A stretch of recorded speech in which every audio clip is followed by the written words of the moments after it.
guys. So yeah, this site, I haven't posted anything on it yet as far as video wise, so I thought I would do one today. My sister is wanting to make these crab cakes. I actually found the recipe online and I decided to add some more things to it, basically just different vegetables. They did it all with artichokes. I did hearts of palm and jackfruit as well.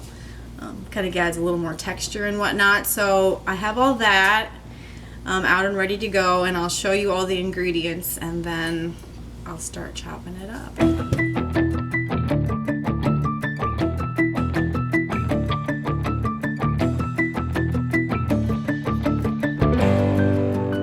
So to get all the water out of this, it's pretty easy. You just get it out of a jar, let the water run, and just squeeze it out like you would a towel or something.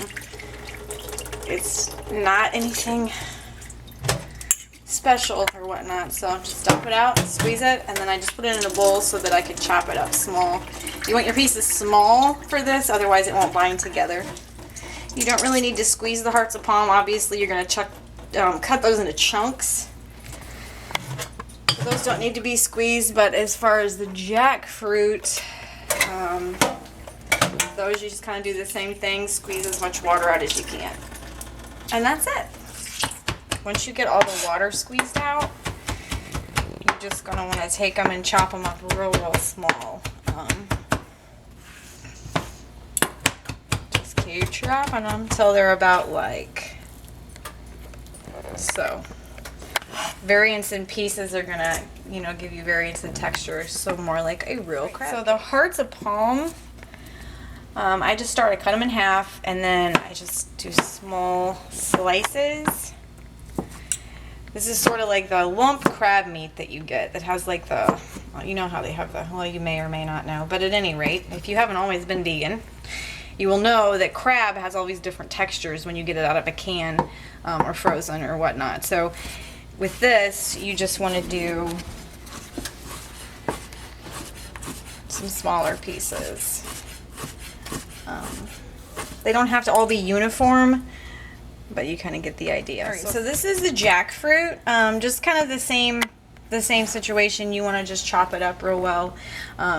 There's bigger pieces in jackfruit, like these little weird little whatever they are. So those are mainly what you want to chop up. The rest of it will kind of shred. If you've ever used jackfruit before, or if you haven't, it comes in like these, and I've squeezed them so they're a little broke apart, but they come in like these big chunks, and then they like sort of shred apart, almost like, this might gross some people out, but like if you boil chicken and it does this is kind of what it does, or pork or something like that. It'll kind of shred apart, but then you have these bigger pieces, and I mean, you can break them apart with your hand, but they'll fly all over the place.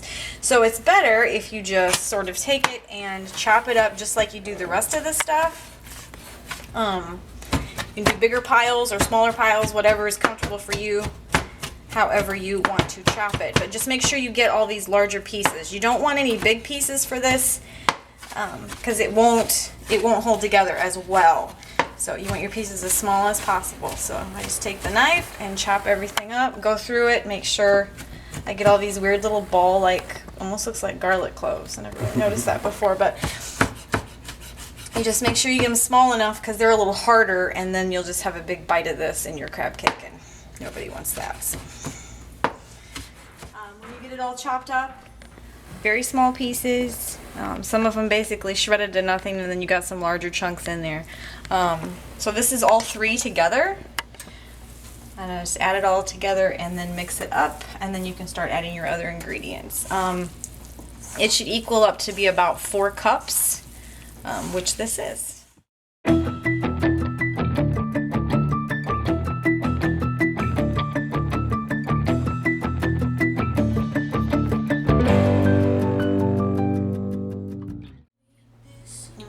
Alright, so now we're going to put them all together. So I have, it's actually 6 cups of this, all the vegetables from the cans. I didn't realize until I cut them all up. It's been a while since I've made this. So it ends up being 6 cups, but you don't need to add more of the other stuff. It's just, yeah. Alright, so 6 cups of the vegetables all diced up nice. And you're going to do 2 large shallots diced, and then 4 stalks of celery. I use celery hearts. They're more tender, so that's usually what I get, and 4 of those. And then you're going to go for 4 teaspoons of coconut sugar or brown sugar. I happen to have coconut sugar, so I'm going to use that. They can be heaping a little bit. Add those in there. And then you'll do your Old Bay. Do 2 heaping teaspoons of that. And salt. I use sea salt. I would suggest doing the same.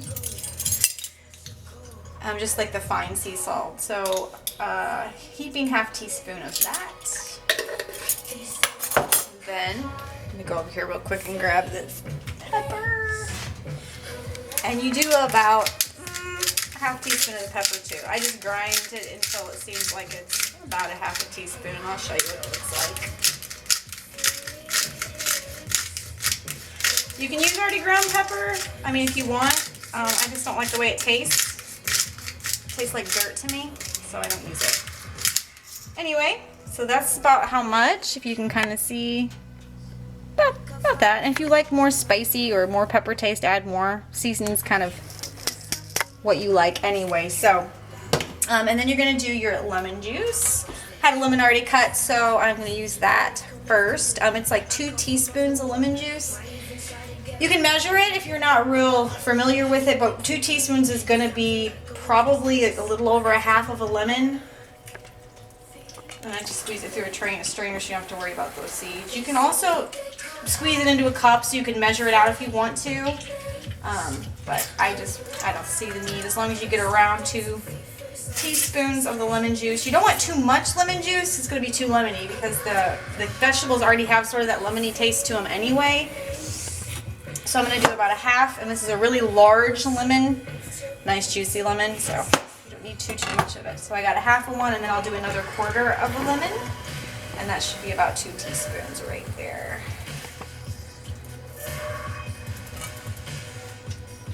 And then you're going to do a cup of the chickpea flour.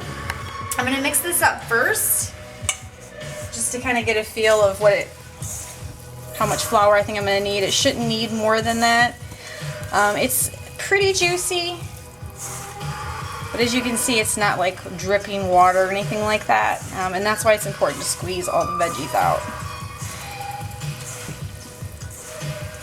The salt will pull more moisture out too. So once you start mixing that in, you'll actually feel it seem like it's getting wetter. That's because salt is pulling things out, or pulling the moisture out of everything. Okay. Then you're going to do a cup of the chickpea flour. A super attractive bag I have here. Just got to keep everything sealed up here in the South. Alright, so it could be a little bit of a heaping one. Just put that in there. And just mix it up. And you'll see it'll start to stick together too. Chickpea flour is really starchy, I guess. It feels starchy. And so it'll get really, really sticky. And you just want to make sure you get it all mixed in there evenly, and it'll actually just start to stick together. And you'll see how you can actually make the cakes once it is all mixed.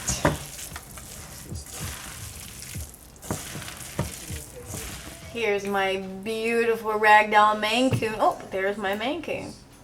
They like to keep me company in the kitchen. No, he just wants a treat. Prometheus, do you want a treat? I thought you guys might enjoy seeing this beautiful, beautiful cat. You'll get to meet all of them as time goes on. I have 5. Okay, so got all the mess kind of cleaned up. Everything's ready to assemble now. So preheat the oven to 375. Then you're going to get some sheet pans. I might only need one of these, but like I said, it's been a while since I've made them, so I can't remember for sure.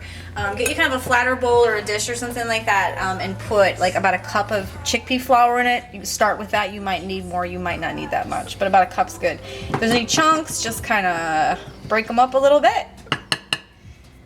And then I like to do a quarter cup of each one. Gives you even amount. and it kind of helps to start form them too. So just scoop it into the cup, mash it down a little bit, and then you just shake it out and flatten it and put it in the chickpea flour. And you can just kind of form them a little bit. You don't have to put a ton on there, just enough to coat it. All right, so after you get them all formed with your 1/4 cup measuring cup, if you don't heap it at all, it's going to make you 26 crab cakes. I got a little generous, so I have 25. But anyway, if you do them just even, it'll make you 26 crab cakes. So you put them all in the chickpea flour, and then you lay them out on your trays as you do them. And then, as you can see, it soaks it all up, all the chickpea flour, with the moisture, and it makes it's sticky, so that it'll stick to that. You don't need to worry about dipping it in like a milk wash or anything like that. It's very sticky, and it's stuck together really well.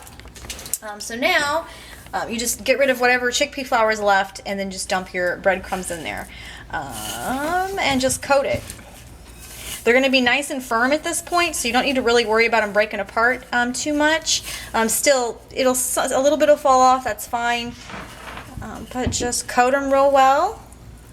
And as you can see, it sticks really nice, and you're just going to put them right back down on your tray. Alright, so my oven preheated to 375 while I was getting these put together. So they're all covered in the breadcrumbs now, and I'm just going to drizzle them with a little oil. Grapeseed, avocado, you can use olive oil. Olive oil tends to have a low smoke point though, so you might want to think about that. I just don't use canola or vegetable oil. It's personal preference. I don't like the taste, and this oil is a lot better for you. So I'm using grapeseed oil today, and you just drizzle a little bit over the top. If you hold your fingers over the hole there, it'll slow it down enough that you can actually drizzle it. So I'm going to cook them on each side for just about 10 minutes. So a total of 20 minutes. When I flip them, I will drizzle a little oil on the other side as well for the remainder of the 10 on the other side. So that's it. They're going to go in the oven. Okay, so it's been 10 minutes. I'm just going to flip them all over. I don't know, you might not be able to touch them. I cook all the time, so I don't really know that they're that hot, but they might be hotter to you. If so, just carefully maybe like get something so you can flip them without just letting them fall, because they're kind of delicate. You don't want them to break apart. But everybody can handle different amounts of heat, but they're really not that hot. And then re-drizzle this side with oil.